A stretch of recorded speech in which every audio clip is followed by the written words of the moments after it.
ക്രൂശിക്കപ്പെട്ട ആ മനുഷ്യൻ അവൻ ചെയ്തു പോയ അസംഖ്യ പാപങ്ങളെ ഒരു നിമിഷം ഏറ്റുപറയുന്ന മുഖാന്തരമായിട്ട് അവന്റെ അസംഖ്യ പാപങ്ങളെ ഒരു നിമിഷം കൊണ്ട് കർത്താവ് അലിയിച്ചു കളയാണ്, മായിച്ചു കളയാണ്. നിന്റെ അകൃത്യങ്ങളെ കുറിച്ച് ഞാൻ കരുണയുള്ളവരാകും, ഓർക്ക പോലെ വേണ്ട, ഞാൻ മായിച്ചു കളയുന്ന യെശയ്യാപ്രവാചകൻ മുഖാന്തരം അരുളി ചെയ്ത ദൈവം ഇവിടെ അവന്റെ അസംഖ്യ പാപങ്ങളെ ഒരു നിമിഷം കൊണ്ട് മായിച്ചു കളയാണ്. Praise God. കൊല്ലും കൊലയും റേപ്പും ഭവനഭേദനവും ഒക്കെ നടത്തിയ മനുഷ്യൻ, ആ മനുഷ്യന് ഹല്ലേലൂയ പർദീസയിലേക്ക് പ്രവേശനമുണ്ടെന്ന് കേൾക്കുമ്പോൾ തന്നെ അങ്ങനെയാണെങ്കിൽ ഒരു സ്കോപ്പ് ഉണ്ട്. Praise God. കേരള ഹൈക്കോടതിയിൽ അഭിഭാഷകനായിട്ട് പ്രവർത്തിച്ച ദീർഘനാള് അഭിഭാഷക പ്രവൃത്തി ചെയ്ത എനിക്ക് സംബന്ധിച്ച് വളരെ വ്യക്തമായിട്ട് അത് ഉറക്കെ പറയാനായിട്ട് കഴിയും. അനേകര് പ്രൈസ് ഗോഡ് ജയിലിൽ സുവിശേഷം കേട്ട ഒത്തിരി പേരുണ്ട്. റെനിയെ പോലെ ഭവനഭേദന നടത്തി കൊലപാതകം നടത്തിയവരൊക്കെ അവന്റെ അസംഖ്യം പാവങ്ങളെ മായ്ച്ചു കളഞ്ഞ ഒരുപാട് സംഭവം നമുക്ക് അറിയാനായിട്ട് കഴിയും. വാടക ഗുണ്ടകളായി കഴിഞ്ഞവര് ഒരു രക്ഷയില്ല, ജീവിക്കാൻ യാതൊരു മാർഗവുമില്ല, ലോകം ത്യജിച്ചവരാണ്. ജയിലിൽ നിന്ന് പുറത്തു പോയാൽ എവിടെ പോകും? നാട്ടിൽ പോകാൻ നിവൃത്തിയില്ല, വീട്ടിൽ പോകാൻ നിവൃത്തിയില്ല. ആളുകളുടെ ഇടയിൽ ഒരു മാന്യതയില്ലാതെ കഴിഞ്ഞിരുന്ന ആളുകൾ, എന്നാൽ കർത്താവ് യേശു ക്രിസ്തുവിനെ രക്ഷകൻ നാഥൻ ദൈവമായി സ്വീകരിച്ച് വീണ്ടും ജനനം പ്രാപിച്ച് ദൈവത്തിന്റെ മക്കളായി തീർന്ന മുഖാന്തരമായിട്ട് അവർ കർത്താവിന്റെ സാക്ഷികളായി ഇന്ന് ജീവിക്കുന്ന അനേകര് പ്രൈസ് ഗോഡ് ജീസസ് എനിക്കറിയാം. ഹല്ലേലൂയ.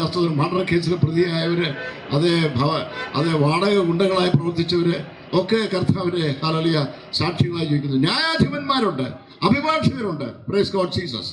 ഞങ്ങൾ ഹൈക്കോടതിയിൽ അഭിഭാഷകര് തന്നെ അനേകര് വീണ്ടും ജന്മം പ്രാപിച്ച സത്യം അറിയുന്നവരൊക്കെ ഈ കാലത്ത് വീണ്ടെടുക്കപ്പെടുവാൻ വേണ്ടി വേറെ ഒരു കോറഡീമർ ഇല്ല.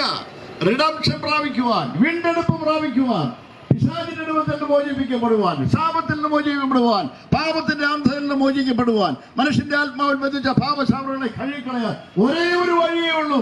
അത് കർത്താവ് യേശു മിശിഹ തുറന്ന ആ വഴിയാണ്. ആ ഒരു വാതിൽ തുറന്നിരിക്കുകയാണ്. Praise God. യോഹന്നാൻ സുവിശേഷം 10-ാം അധ്യായത്തിൽ പറഞ്ഞ ഞാൻ വാതിലാകുന്നു എന്ന് ധൈര്യമായിട്ട് പറഞ്ഞ ഹല്ലേലൂയ. Praise God. എന്നിൽ കൂടെ അകത്ത് പ്രവേശിക്കാം.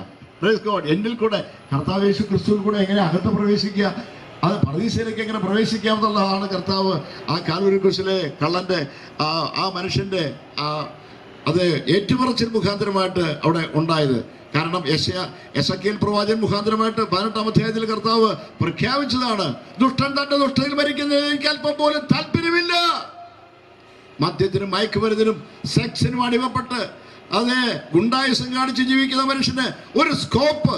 Praise God. ഒരു തീഫായിട്ടുള്ള മനുഷ്യൻ, അവന് ആ ശബ്ദം കേട്ടപ്പോഴത്തേക്ക് കർത്താവിന്റെ ശബ്ദം ഹല്ലേലൂയ അവൻ എവിടെയോ നിന്ന് കേട്ടിട്ടുണ്ട്. അവനത് ഏറ്റുപറയുവാനിടയായി തീർന്നു. Price God Jesus. ഹല്ലേലൂയ. അത് മുഖാന്തരമായിട്ട് നിന്റെ അസംഖ്യ പാവങ്ങൾ മോഹിച്ചിരിക്കുന്നു മാത്രമല്ല കർത്താവ് പറഞ്ഞത്. Praise God. കർത്താവേ, നീ രാജ്യത്തെ പ്രാപിച്ചു വരുമ്പോൾ എന്നെയും ഓർക്കണമേ എന്ന് ഒരു വാക്ക് അവൻ പറഞ്ഞ മുഖാന്തരമായിട്ട് നീ ഇന്ന് എന്നോടുകൂടെ പരദീസയിലിരിക്കുമെന്ന് പറയുവാൻ കൊണ്ടും ആർദ്രതയുള്ള ഒരു മനസ്സുമായിട്ടാണ് കർത്താവ് ഇരിക്കുന്നത്. അങ്ങനെ ഒരു മനുഷ്യന് കൊല്ലും കൊലയും റേപ്പും ഭവനഭേദനവും നടത്തിയ ഒരു മനുഷ്യന് ഒരു സ്കോപ്പ് ഉണ്ടെങ്കിൽ പരദീസയിൽ പ്രവേശിക്കാൻ, സ്വർഗസ്ഥലങ്ങളിൽ പ്രവേശിക്കാൻ ഒരു ഓപ്പണിംഗ് ഉണ്ടെങ്കിൽ ഈ ലോകത്തിൽ ഏത് മനുഷ്യനാ അങ്ങനെ ഇല്ലാത്തത്? Price God Jesus. ഹല്ലേലൂയ. സ്തോത്രം. ഏത് മനുഷ്യനും ഹല്ലേലൂയ കർത്താവ് യേശു ക്രിസ്തുവിന്റെ നാമം വിളിച്ചപേക്ഷിച്ചാൽ മതി, അവന് ഒരു ഓപ്പണിംഗ് ഉണ്ടെന്ന് ഇപ്പോൾ മാർപ്പാപ്പ ലേറ്റസ്റ്റ് ആയിട്ട് വിളിച്ചു പറയുകയാണ്, ലോകത്തോട് വിളിച്ചു പറയുകയാണ്. ഞാൻ ഹൈക്കോടതിയിൽ കഴിഞ്ഞ ദിവസം അഭിഭാഷകരുടെ ഇടയ്ക്ക് കടന്നു ചെന്നപ്പോഴത്തേക്കും അവരോട് ചോദിച്ചു, കുറച്ച് നേരത്തെ മാർപ്പാപ്പ ഇത് പറയേണ്ടതായിരുന്നു ഇല്ലേ എന്ന് ചോദിച്ചപ്പോഴത്തേക്ക് അവർ പറഞ്ഞു ഒത്തിരി വൈകിപ്പോയി എന്നാണ്. കാത്തലിക് സഭയിൽപ്പെട്ട സഹോദരന്മാര് അഭിഭാഷകർ എന്നോട് സംസാരിക്കും, സീനിയർ അഡ്വക്കേറ്റ്സ് ഞങ്ങൾ ഡിസ്കസ് ചെയ്തപ്പോഴത്തേക്ക് അവർ പറഞ്ഞതാണ് കുറെ നേരത്തെ ഇത് പറയേണ്ടതായിരുന്നു. Praise God. അത് ഇപ്പോഴെങ്കിലും അത് പറഞ്ഞല്ലോ.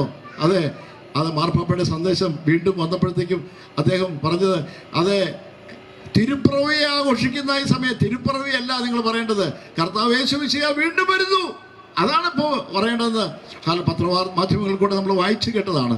Praise God. തിരുപ്പിറവിയല്ല നമ്മൾ ആഘോഷിക്കേണ്ടത്, നമുക്ക് വലിയ പെരുന്നാൾ വരുന്നു, വലുതും പ്രസിദ്ധമായ നാൾ വരുന്നു, അതാണ് കർത്താവ്